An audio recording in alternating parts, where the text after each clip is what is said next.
Child health nursing के अंदर second common problem के अंदर आज अपन पढ़ेंगे नियोनेटल जॉन्डिस। आज सेकंड प्रॉब्लम है, कल अपने पढ़ा था अपन लोगों ने, आज अपन पढ़ते हैं नियोनेटल जॉन्डिस यानी नवजात पीलिया, एक नवजात को होने वाला पीलिया। ठीक है ना। तो पीलिया बीमारी जनरली अपन सब जानते हैं, जिसके अंदर क्या होता है, शरीर पीला हो जाता है। अब शरीर पीला क्यों होता है? क्योंकि इसके अंदर बिल्रुबिन की मात्रा है जो बढ़ जाती है। ठीक है। अब बिल्रुबिन कहाँ से आता है, कैसे आता है, ये अपन देखते हैं। ठीक है। तो आज का अपना टॉपिक है नियोनेटल जॉन्डिस। ठीक है। अब नियोनेटल जॉन्डिस यानी नवजात पीलिया। अब पीलिया दो प्रकार का होता है, पीलिया दो प्रकार का होता है। यहाँ पे नीचे लिखा है जॉन्डिस दो टाइप के होते हैं, एक तो होता है पैथोलॉजिकल जॉन्डिस और एक होता है फिजियोलॉजिकल जॉन्डिस। पैथोलॉजिकल जॉन्डिस मतलब, पैथो का मतलब होता है किसी एंटीजन के द्वारा या फिर मान लो किसी जीवाणु, वायरस, बैक्टीरिया, किसी इन्फेक्शन के द्वारा, यानी किसी बाहरी एंटीजन के द्वारा इन्फेक्शन होने की वजह से पीलिया होता है। ठीक है। तो उसको अपन कहते हैं पैथोलॉजिकल जॉन्डिस। ठीक है ना। यानी बाहरी किसी जीवाणु या वायरस या बाहरी किसी कारक की वजह से शरीर के अंदर बिल्रुबिन की मात्रा अगर बढ़ जाती है तो अपन उसको कहेंगे पैथोलॉजिकल जॉन्डिस। जैसे अपन बड़े हैं और अपनों को मान लो किसी इन्फेक्शन की वजह से या फिर गंदा खाना खाने की वजह से और ये पीलिया हो जाता है, तो अपन को कौन सा पीलिया होगा? पैथोलॉजिकल जॉन्डिस होगा। ठीक है। और दूसरा होता है फिजियोलॉजिकल जॉन्डिस। फिजियोलॉजिकल जॉन्डिस वो होता है कि शरीर के अंदर जो सारे ऑर्गन होते हैं जो अपने बिल्रुबिन को बनाते हैं, बिल्रुबिन को वापस डिस्ट्रॉय करते हैं, मतलब इनडायरेक्ट में बदल करके शरीर से बाहर निकालते हैं, ये जो सारे ऑर्गन होते हैं ये जो सही काम नहीं करते। ठीक है ना। यानी फिजियोलॉजिकल जॉन्डिस के अंदर क्या होता है? फिजियोलॉजिकल का मतलब शरीर की कार्य, फिजियोलॉजी का मतलब होता है शरीर का कार्य। तो फिजियोलॉजिकल जॉन्डिस का मतलब शरीर का कार्य, शरीर अपना कार्य है जो सही तरीके से नहीं कर पाता है, कमज़ोर होता है, मैच्योर नहीं होता है, जिसकी वजह से क्या होता है, बिल्रुबिन जो होता है वो शरीर के अंदर रह जाता है। इसलिए उस जॉन्डिस को अपन कहेंगे फिजियोलॉजिकल जॉन्डिस। अब इसमें और इसमें क्या फ़र्क हुआ कि इसका तो पीलिया होने का कारण क्या है? कोई बाहरी बैक्टीरिया, वायरस वगैरह जो भी बाहरी कारक है, और इसका कारण क्या है कि शरीर के जो अंग है वो कमज़ोर है। ठीक है, कमज़ोर है और उन्होंने बिल्रुबिन को बाहर नहीं किया। ठीक है ना। तो ये हो गया फिजियोलॉजिकल जॉन्डिस, यानी शरीर की कार्य की सही तरीके से नहीं होने से या फिर शरीर की फिजियोलॉजी सही नहीं होने की वजह से शरीर के अंदर बिल्रुबिन की मात्रा बढ़ जाती है, इसको अपन फिजियोलॉजिकल जॉन्डिस कहते हैं। ठीक है। डेफिनेशन होगी फिजियोलॉजिकल जॉन्डिस की, वापस बोल देता हूँ। शरीर के जो सारे ऑर्गन होते हैं या शरीर की कार्य की या फिर शरीर की फिजियोलॉजी सही नहीं होने की वजह से बिल्रुबिन की मात्रा शरीर के अंदर बढ़ जाती है और शरीर पीला हो जाता है, इसको अपन कहते हैं फिजियोलॉजिकल जॉन्डिस। ठीक है। तो ये तो हो गए जॉन्डिस के टाइप। जॉन्डिस कितने टाइप के हो जाएंगे? दो टाइप के जॉन्डिस। ठीक है। और पहला कौन सा कारण, पहले कौन सा टाइप है? पैथोलॉजिकल, और दूसरा हो गया फिजियोलॉजिकल। ठीक है। अब बात आती है कि अब अपन पीडिया के अंदर अपने फिजियोलॉजिकल जॉन्डिस है, एमएसएन के अंदर ये पैथोलॉजिकल जॉन्डिस होगा। ठीक है। तो फिजियोलॉजिकल जॉन्डिस के ऊपर ही अपन है जो डिस्कस करेंगे। अब फिजियोलॉजिकल जॉन्डिस कैसे होता है? तो ये फिजियोलॉजिकल जॉन्डिस अधिकतर है जो नवजात बच्चों में होता है। ठीक है। अधिकतर यह जो नवजात बच्चों में होता है और इसके शुरुआत की अवधि है जन्म के तीसरे दिन से लेकर के ये 7 दिन तक रहता है और 10वें दिन तक है जो बिल्रुबिन का स्तर है जो सामान्य आ जाता है। ठीक है। इसका टाइम ऑफ पीरियड मैं बता देता हूँ वापस कि यह फिजियोलॉजिकल जॉन्डिस में या नवजात नियोनेटल जॉन्डिस के अंदर जन्म के तीसरे दिन से बिल्रुबिन शरीर के अंदर या रक्त के अंदर बिल्रुबिन की मात्रा बढ़नी शुरू होती है तीसरे दिन से लेकर के, और 7वें दिन तक ये वापस सामान्य आ जाती है। यानी 4 दिन तक इसका पीलिया का असर रहता है, 7वें दिन तक सामान्य, 7वें दिन के बाद में सामान्य आनी शुरू होती है जो 10वें दिन तक है जो सामान्य आ जाती है। अगर उसके बाद में भी रहता है तो हो सकता है वो पैथोलॉजिकल जॉन्डिस हो। ठीक है ना। तो ये फिजियोलॉजिकल जॉन्डिस की अवधि हो गई। अब होता क्या, इससे नुकसान क्या है? पीलिया होगा, पीलिया से नुकसान क्या? पैथोलॉजिकल जॉन्डिस होगा तो इससे क्या होगा? बच्चे को उल्टियाँ होगी, या मान लो बड़ा व्यक्ति को हो गया, मान लो पैथोलॉजिकल जॉन्डिस किसी बैक्टीरिया, वायरस की वजह से, तो क्या होगा? उल्टियाँ आएगी, शरीर के अंदर बिल्रुबिन की मात्रा बढ़ जाएगी जिसकी वजह से शरीर के अंदर जॉइंट्स दुखेंगे। ठीक है। पेट के अंदर भारीपन लगेगा, स्टूल पास नहीं होगा।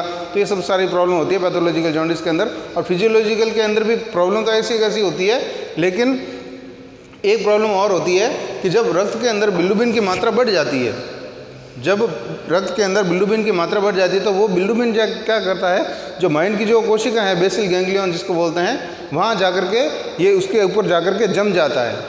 ठीक है ना। तो बिल्रुबिन क्या करता है फिजियोलॉजिकल जॉन्डिस के अंदर, इसका नुकसान बता रहा हूँ कि बिल्रुबिन क्या करता है, ये रक्त के साथ बहता बहता माइंड की कोशिकाओं में जाता है और वहाँ पर जाकर के उनके ऊपर जम जाता है, जिसकी वजह से जो आईसीपी बढ़ जाता है, और आईसीपी बढ़ने के साथ साथ में क्या होगा, फिर बच्चे को ताने आती है। जब शरीर के अंदर बिलिरुबिन की मात्रा बढ़ जाती है और वो ब्लड के साथ में बिलिरुबिन बह करके माइंड में जाता है, और माइंड में वहाँ जा करके जम जाता है और बच्चे को ताने आने लगती है, कन्वल्जन आने लगते हैं। इस बीमारी को अपन कहते हैं कर्निक्टर्स, ठीक है ना, इसको अपन कहेंगे कर्निक्टर्स, ठीक है। तो इससे नुकसान क्या होता है कि ये बिलिरुबिन जाकर के माइंड में जम जाता है, जिसकी वजह से बच्चे को ताने आ सकती है, और क्या होता है, उसका माइंड का जो डेवलपमेंट होता है वो सही तरीके से नहीं होता है। तो फिर क्या होता है, बच्चा आगे जा कर के थोड़ा हो सकता है मंदबुद्धि रह जाए, फिर IQ कम रह जाए, ठीक है ना। तो इस प्रकार का बच्चा हो सकता है। तो इसलिए ये फिजियोलॉजिकल जॉन्डिस थोड़ा ख़राब माना जाता है, ठीक है। आई भाषा में फिजियोलॉजिकल जॉन्डिस के अंदर क्या होता है कि बिलिरुबिन की मात्रा बढ़ती है, और इस बिलिरुबिन की मात्रा बढ़ करके ये रक्त के साथ बह करके दिमाग की जो कोशिकाएं होती है, ठीक है, वहाँ पे जाकर के जम जाती है, जिसकी वजह से ताने आती है, और इस कंडीशन को अपन कहेंगे कर्निक्टर्स, ठीक है। 3 चीज़ें हो गई। एक तो न्यूनेटल जॉन्डिस क्या है, ये हो गई, कितने टाइप के होते हैं, पैथोलॉजिकल और फिजियोलॉजिकल, ये दूसरी बात हो गई। तीसरी बात क्या हो गई, बिलिरुबिन जाकर के माइंड में जम जाता है और वहाँ पे और बच्चे को ताने आने लगती है, इसको अपन कहेंगे कर्निक्टर्स, ठीक है। 3 बातें हो गई। अब चौथी बात पे आते हैं, ठीक है। अब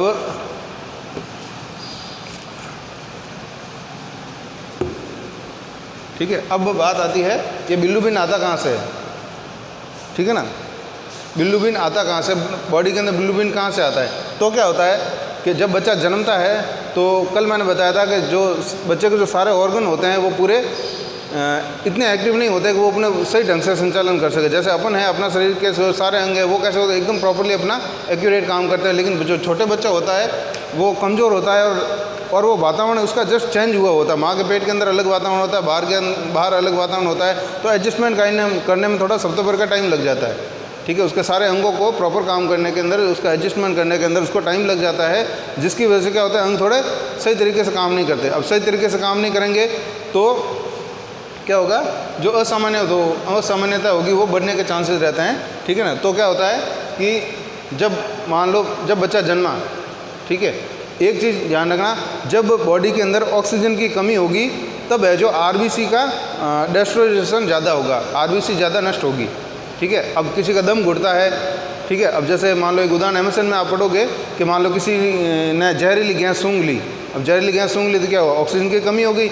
अब जहरीली गैस सूंघ ली, इसका कैसे पता चलेगा कि अपन खून की जांच करवाएंगे तो RBC बढ़ी हुई मिलेगी, ठीक है ना। तो जब ऑक्सीजन की कमी होती है शरीर के अंदर तो क्या होता है, RBC बढ़ जाती है, ठीक है ना।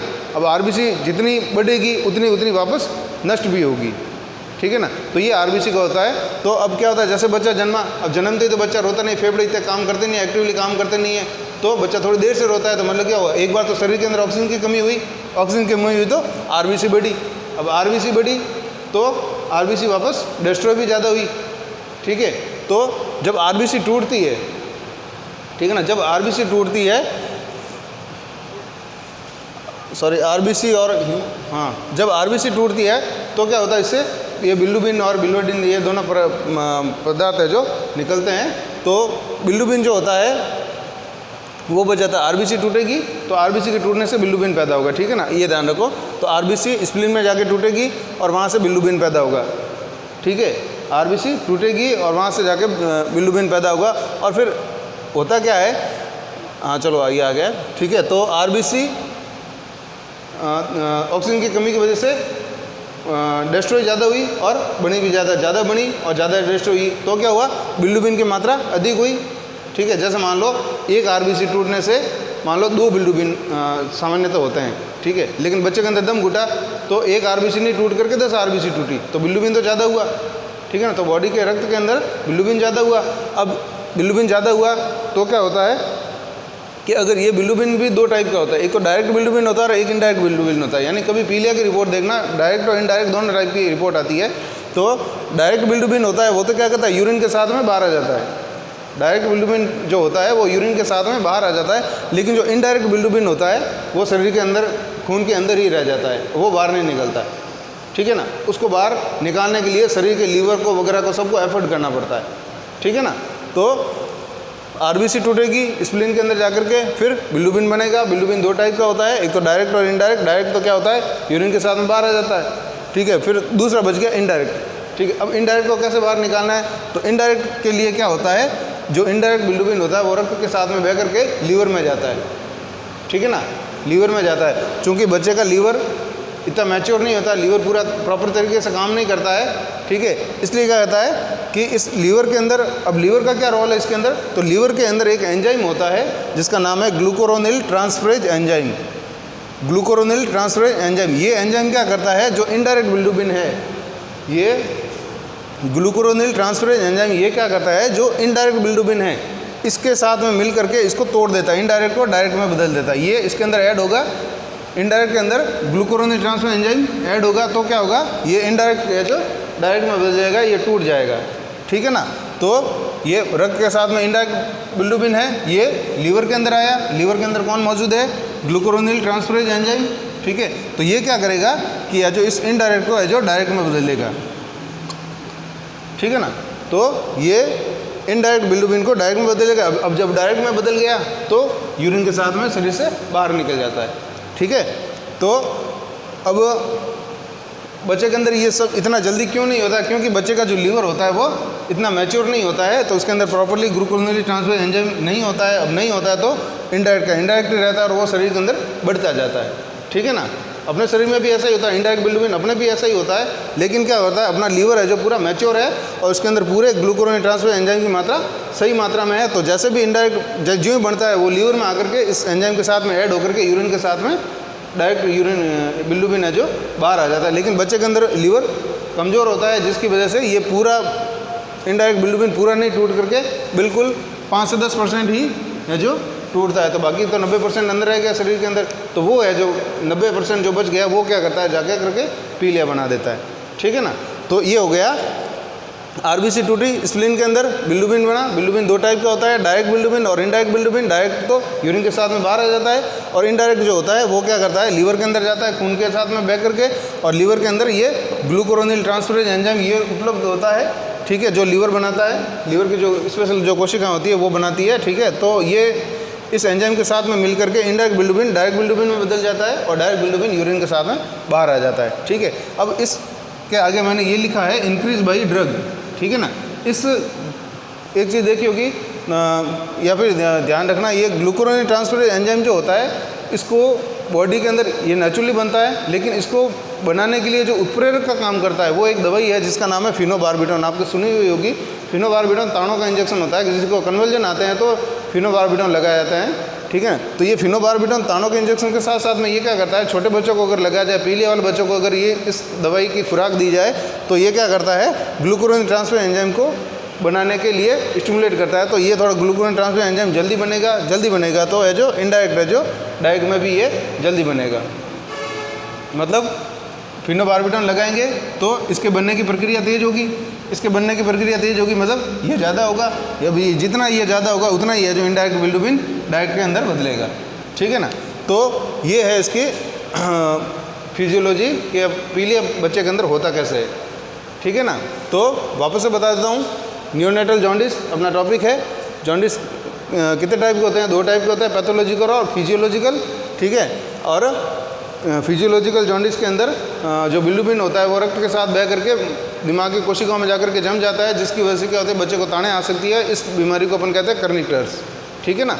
और फिर इसकी फिजियोलॉजी क्या है, बिल्डुबिन कैसे बनता है, कहाँ से आता है, पीलिया कैसे बनता है। तो आरबीसी टूटती है, स्प्लीन के अंदर बिल्डुबिन बनता है। बिल्डुबिन से डायरेक्ट और इनडायरेक्ट 2 टाइप के बिल्डुबिन होता है। डायरेक्ट तो यूरिन के साथ में बाहर आ जाता है, इनडायरेक्ट जो शरीर के अंदर ही रहता है। अब इनडायरेक्ट क्या करेगा, रक्त के साथ बह करके लीवर में जाएगा, लीवर में ग्लूकोरोनिल ट्रांसफरेज एंजाइम है, ये क्या करेगा, इस इनडायरेक्ट बिल्डुबिन को डायरेक्ट बिल्डुबिन में बदल करके यूरिन के साथ में बाहर जो भेज देगा। और ये एंजाइम किससे उत्प्रेरित होता है बनने के लिए, इसको उत्प्रेरित कौन करता है, फिनोबार्बिटॉन ड्रग होती है वो है जो इसका उत्प्रेरित करती है, ठीक है ना। तो ये हो गए अपने पीलिया की फिजियोलॉजी, ठीक है।